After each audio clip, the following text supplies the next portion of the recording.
Let me start by being completely honest, because context matters here. I genuinely love Rivian. I love the product. I love what the brand represents, and I truly respect the vision behind the company. I think RJ is a strong leader, and when you look at what Rivian has managed to accomplish in such a short amount of time, it's impressive by any reasonable standard. But admiration doesn't change reality. And right now, reality is uncomfortable.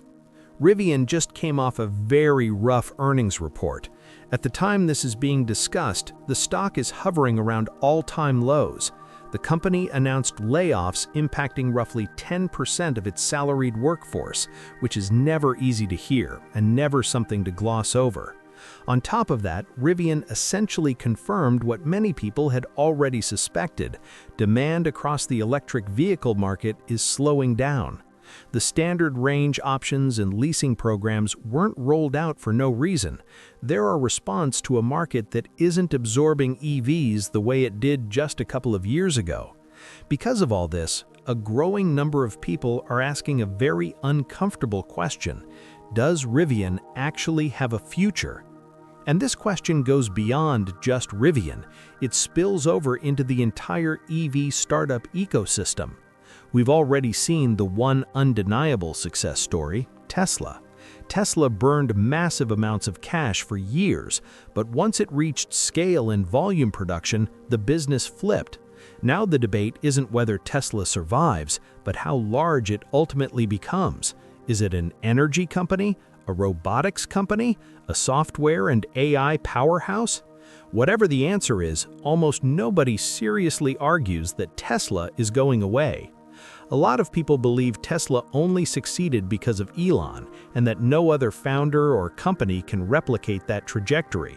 So when people look at Rivian, one of the best-funded EV startups ever, and see it struggling, it fuels the fear that if Rivian can't make it, maybe none of them can. Rivian had every advantage on paper: a massive cash reserve from its IPO, significant backing from Amazon, and the ability to convince major institutional investors to write enormous checks.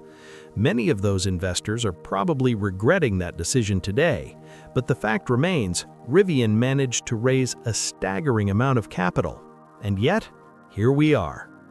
The best analogy I keep coming back to when thinking about Rivian, and honestly most EV startups, is this: running an EV startup is like trying to fly a plane that's already falling out of the sky.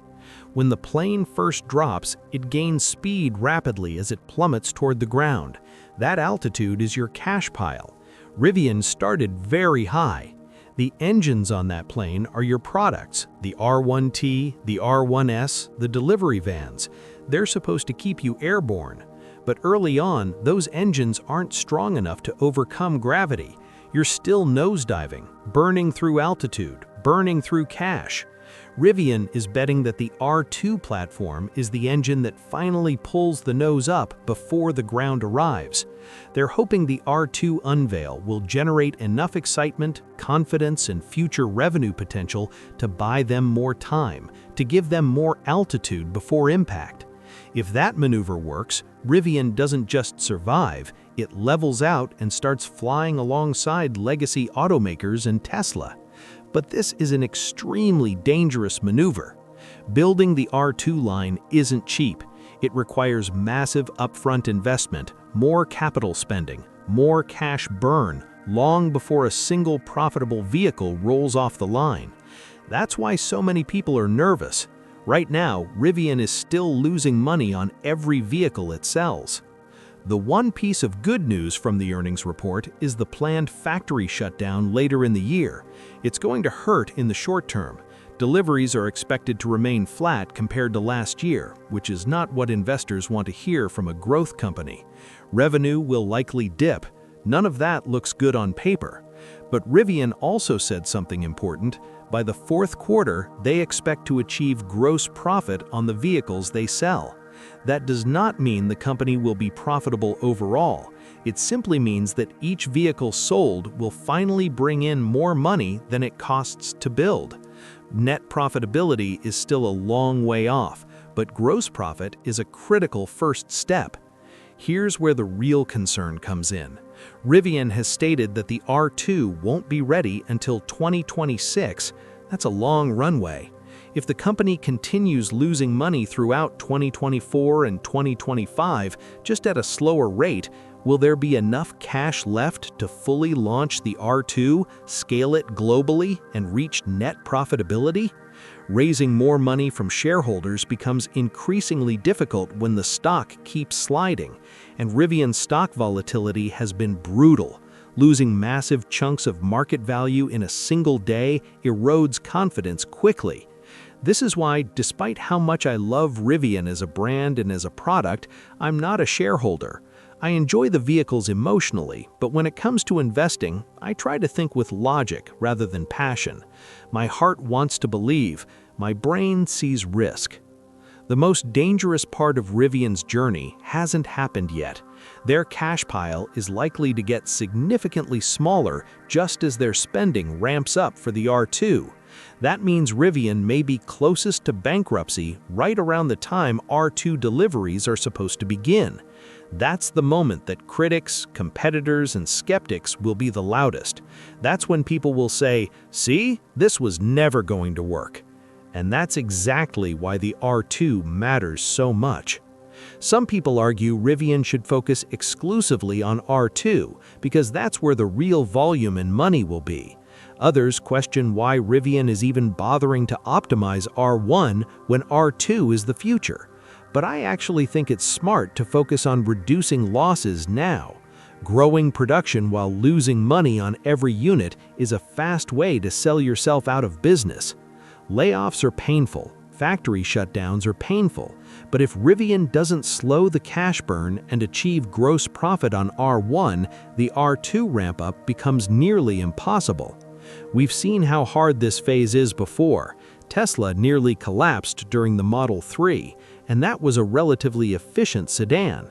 Rivian is building adventure vehicles, larger, heavier, more complex, and equipped with massive battery packs. Efficiency will be everything for R2.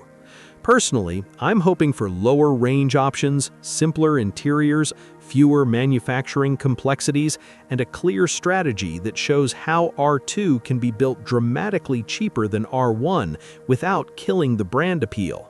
That balance is critical.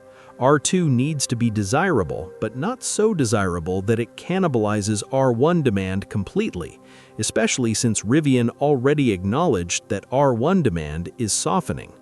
That slowdown isn't unique to Rivian, it's an industry-wide issue. Tesla's feeling it too.